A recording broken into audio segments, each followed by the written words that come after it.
I was supposed to be in the world up above, going to some places of interest. But my plans changed quite suddenly, and so here I am back in the world of the magical couch. You see, apparently there's something in the air in the world up above that's making everybody sick. And it's making so many people sick is actually a pandemic.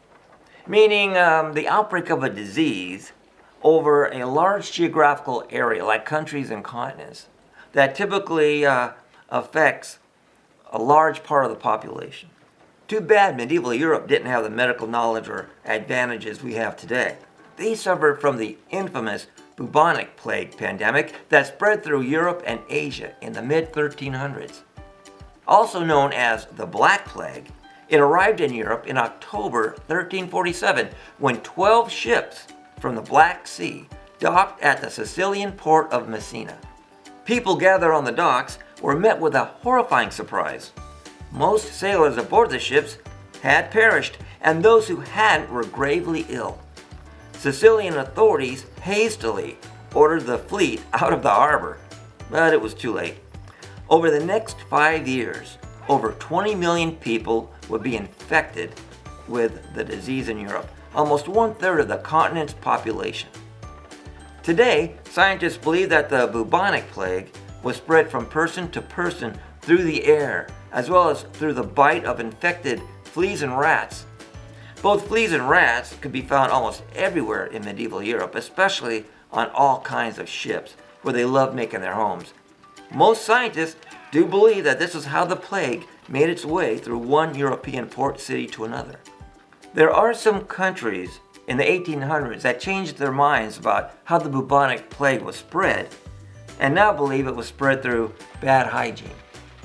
Now, another infamous flu pandemic is the pandemic of 1918, or the Spanish flu. This was caused by the H1N1 influenza A virus, and it lasted from February 1918 to April 1920, and it infected 500 million people, which was also about 1/3 of the world's population. The same percentage of people that the bubonic plague infected. The first cases became known during World War I at Camp Funston, Kansas, in the United States in early March 1918. American troops that arrived in Western Europe in April are thought to have brought the virus with them, and by July it had spread to Poland. Now, if it originated in the United States, then why was it called the Spanish flu? It was all about the news coverage. During World War I, Spain was a neutral country with a free media that covered the outbreak from the start, first reporting on it in Madrid in late May of 1918. Meanwhile, the Allied countries and the Central Powers had wartime censors who covered up news of the flu in Europe to keep morale high. Though the United States did cover the flu in America, it was a European Spanish news sources that covered the flu openly in Europe, causing many people to believe that the flu originated in Spain. Oddly enough, the Spanish believed the virus came from France, and they called it the French flu. This H1N1 virus, it came in 4 waves.